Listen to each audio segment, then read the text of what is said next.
চা বাগানে পাতা খাঁচায় বন্দি চিতাবাঘ পালিয়ে গেল খাঁচা ভেঙে। ঘটনাটি ঘটেছে বানারহাট ব্লকের আমবাড়ি চা বাগান এলাকায়। জানা গিয়েছে, বাগানে চিতাবাঘের উপস্থিতির জেরে বাগানে আতঙ্ক ছড়ায়। সে কারণে বাগানে খাঁচা পাতার দাবি জানানো হলে সেখানে খাঁচা পাতে বন দফতর। সোমবার সকালে বাগানের 15 নম্বর সেকশনে পাতা খাঁচায় বন্দী হয় চিতাবাঘটি। বিষয়টি আজ করতে পেরে ভিড় জমায় এলাকার মানুষজন, কিন্তু কিছুক্ষণের মধ্যেই খাঁচায় থাকা চিতাবাঘটি খাঁচার ভেতর ছোটাছুটি করতে করতে হঠাৎই খাঁচা ভেঙে যায় এবং চিতাবাঘটি পালিয়ে যায়। এদিকে চিতাবাঘটি এলাকা ছাড়ার সময় এক ব্যক্তি চিতাবাঘের সামনে পড়লে চিতাবাঘের আক্রমণে তিনি গুরুতরভাবে জখম হন। আহত ব্যক্তির নাম উজ্জ্বল দাস।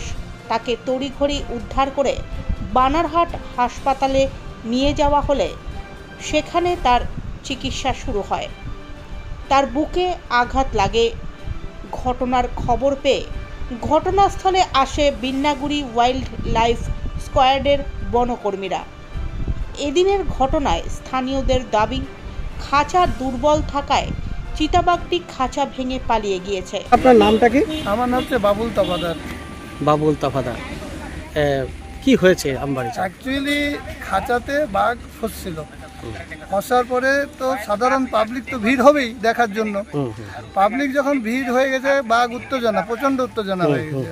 উত্তেজনা হওয়াতে কিন্তু আমার যে মনের ধারণা যে বাঘের যে খাঁচাটা ছিল সেটা উইক ছিল।